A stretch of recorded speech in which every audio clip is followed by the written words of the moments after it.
हाँ, chemical grinding के जो है, इलेक्ट्रोकेमिकल ग्राइंडिंग के जो है एडवांटेजेस, ये नोट करें आप। No thermal damage to the work piece, क्योंकि जो हमने नोजल लगाई है काफी प्रेशर बहुत ज्यादा है, तो it cools down the work piece as well as the grinder also. Elimination of grinding burn, क्योंकि जो उसमें ग्रिट निकले हुए हैं वो उनका रबिंग के कारण जो है बर्न होने का चांस ज्यादा है, तो उनको ठंडा रखेगा तो उनका एलिमिनेशन, उनका ग्राइंडिंग बर्न कम हो जाएगा। एब्सेंस ऑफ वर्क हार्डनिंग, जो वर्क पीस की जो मैकेनिकल प्रॉपर्टी जो चेंज होती है वो नहीं हो पाती है। लॉन्ग लास्टिंग विज लेस टेरिटरिंग, जो हम दूसरे ऑर्डिनरी वे में जो ग्राइंडिंग करते हैं तो बार बार हमको ड्रेसिंग करना पड़ती है उसकी, ग्राइंडिंग मिल की, जो यहाँ पर नहीं करनी पड़ती है। Higher MRR, higher metal removal rate रहता है। इन सिंगल पास ग्राइंडिंग, एक बार के अंदर ही हम काफी ज्यादा जो है फीड देके उसको, और जो है एक बार के अंदर ही हम प्रोसेस को पूरा कर लेते हैं। Otherwise if you go with the normal grinding, minimum 8 to 10 passes are required, but in this case single pass is only required, and this reduces the cost of grinding. Means it reduces the time, बच रहा है हमारा, तो electricity भी बच रही है, man our, machine our सब बच रहे हैं हमारे। and ECG exhibits MRR that are up to the 10 times faster than the conventional। ये है इसका एक्चुअली में बेनिफिट, कि 10 गुना हम जो है फास्टर करते हैं on the materials harder than the 60 HRC। 60 HRC कितना है? 60 HRC वो हार्डनेस होती है जिस पर के दूसरे मटेरियल्स, टूल्स मतलब जो है हमारे कटिंग टूल्स वगैरह जो है बनना स्टार्ट होते हैं, ये वो है RC। मतलब जनरली ये हम जो है टूल्स वगैरह बनाने के लिए। सर कोई बेटिंग में इन कर लीजिए उसको। हेलो, अच्छा ठीक है, गुड। ध्यान नहीं गया, जल्दी में जरा ज्यादा ही सर फ्लो में हो जाता है सर, ज्यादा ही जोश में आ जाता हूँ। थैंक यू भाई सर। अच्छा, इसके बाद में इस वाली स्लाइड का आप जो है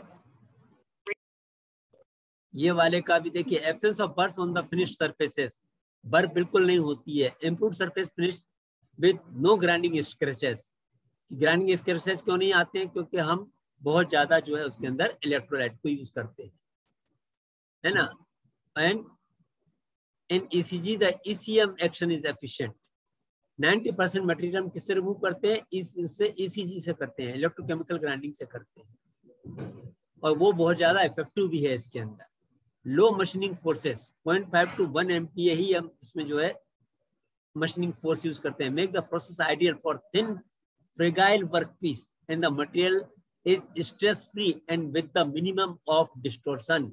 ये लाइन इसकी बहुत इंपॉर्टेंट है, 2.5 लाइन असली में ये है इसकी importance. Surface finish improves with the current density and feed rate. 0.2 to 0.8 micron RA is typical. 0.2 to 0.8 बहुत हाई सरफेस फिनिश होती है ना, बहुत हाई सरफेस फिनिश होती है। And although 0.025 to 0.1 micron is possible with careful control of the operating conditions। जो बहुत ही hi fi हम टूल्स वगैरह बनाते हैं तो 0.025 it is very difficult to achieve this surface finish, and with this process ECG we are able to achieve this। it is achievable। सबसे बढ़िया बात तो ये है 0.025 RA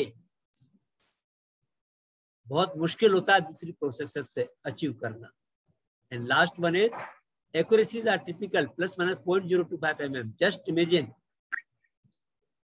on a one pass cut, but 0.005 can be achieved for the final pass without the use of the electrolyte। जब हम final cut अगर लेते हैं, इतना अगर हमको फिनिश चाहिए, तब हम इलेक्ट्रोलाइट का यूज नहीं करते हैं जनरली, है ना। क्यों?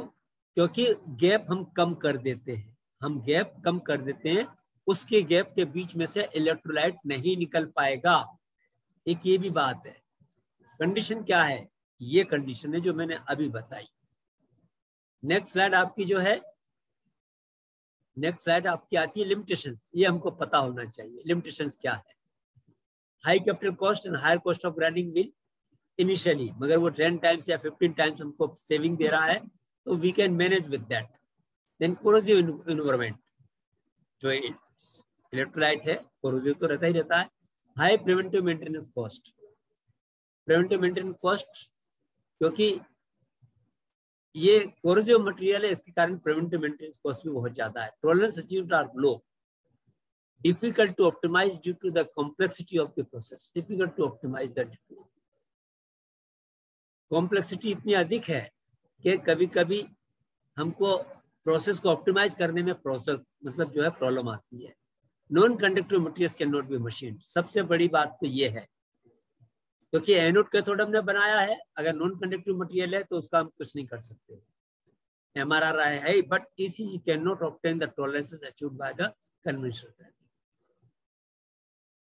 क्योंकि सिंगल पास में जनरली हम काम करते हैं। किसमें काम करते हैं? जनरली सिंगल पास में काम करते हैं, इसलिए अदरवाइज 0.025 बताया आपको without the use of this electrolyte वगैरह तो वो कॉस्टली पड़ेगा फिर, क्योंकि सिंगल पास के अंदर बहुत कम मटेरियल रिमूव करने का है तो वो कॉस्टली पड़ता है।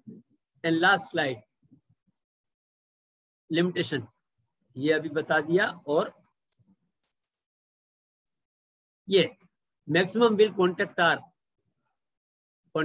arc length should not exceed 20 to 25 mm to avoid electrolyte boiling, है ना। will contact arc length तो क्या है कि अवॉइड इलेक्ट्रोलाइट बॉइलिंग।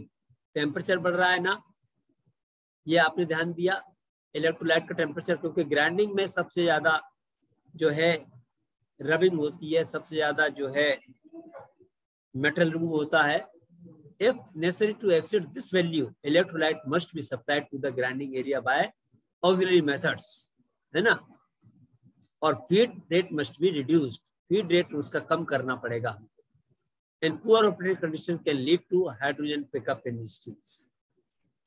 वो केमिकल रिएक्शन बताइए ना, हाइड्रोजन वाला वो जो मामला आता है, तो ये अगर हम स्टील के ऊपर अगर ग्राइंडिंग कर रहे हैं